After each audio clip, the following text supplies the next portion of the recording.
So if Northern Ireland veterans had to take split-second decisions to uphold the rule of law in Northern Ireland, what's the difference? That question just silenced the Prime Minister on the floor of the House of Commons, and mainstream media gave it 0 seconds of airtime. We have depended for decades on the courage, honour and loyalty of our soldiers. They, of course, some of our best units, are now losing soldiers because this government is undermining them and allowing them to be prosecuted and persecuted for alleged crimes that were not carried out decades ago. Wait until you see how Starmer tries to navigate that. Before we roll the full tape, share this with someone who still trusts this government with the military. Hit like, hit subscribe. Now let's go back to where it started. Failed. It continues, Mr. Speaker, with our commitment to NATO, the most successful defensive alliance in history. A proud achievement of this party that others would throw away. Today, faced with even greater threats, we need to strengthen NATO, we need to invest in our defence capabilities, and we need to strengthen the European element of NATO, because this nation is stronger when it stands with others, not just in word, but in deed. We are prepared to lead from the front, to bring nations together in this moment of danger, to support Ukraine, including through the coalition of the willing, and to act with our allies to reassure shipping in the Strait of Hormuz. Because, Mr. Speaker, we're not merely content to manage the fallout of the Iran crisis. Instead, we're building an international effort to solve it and end the economic harm. And of course, Mr. Speaker, standing up for the defence and security of the United Kingdom depends on one thing above all else: ending 14 years of Tory defence austerity, with the biggest sustained investment since the Cold War. And we will go further with the measures outlined in the King's speech, with our upcoming defence investment plan. And, Mr. Speaker, we will develop the capabilities our nation needs. We will also deepen our partnerships to fire up our industries and make sure that British skill, British pride and British resolve are converted into British jobs in a stronger, fairer Britain. Yes, I will. To the Prime Minister for giving way. He's used a lot of words about the Defence Investment Plan, which was, I think, due in the autumn of last year. So when's he going to sign it? I'll take no lectures from the party opposite.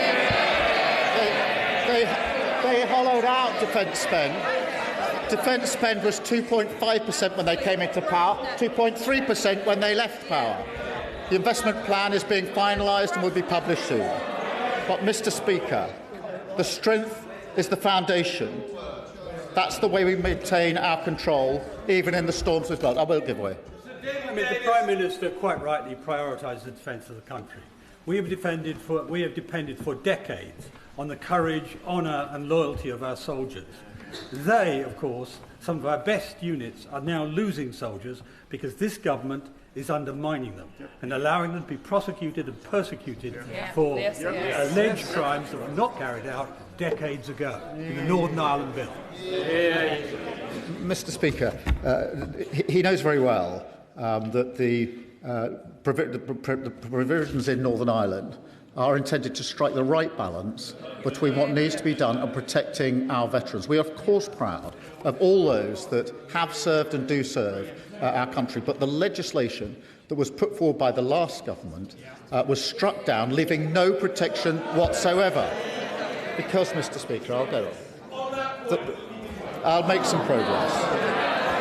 The way we change our country, rather than make our progress,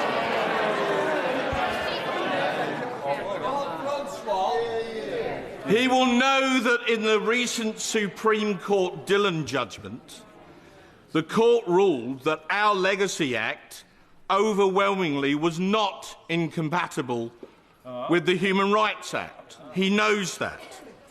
But he referenced the awful events in Golders Green, rightfully.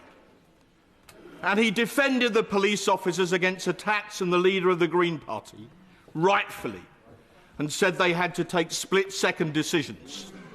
So if Northern Ireland veterans had to take split-second decisions to uphold the rule of law in Northern Ireland, what's the difference? I have been in control rooms in Northern Ireland watching decisions being taken on the use of fatal force. I'm well aware of the nature of the decisions that have to be taken, the circumstances in which they're taken, and how difficult those decisions are. That is not the same as the issues in this bill, and he knows it. Mr. Speaker. The mainstream media won't give that exchange 10 seconds of airtime, but you just watched it in full. Here's my question for the pinned comment. Is any of this resignation worthy, or does Starmer survive this? Leave your answer below. Best reply gets pinned. If this opened your eyes, like, subscribe. More of this every week.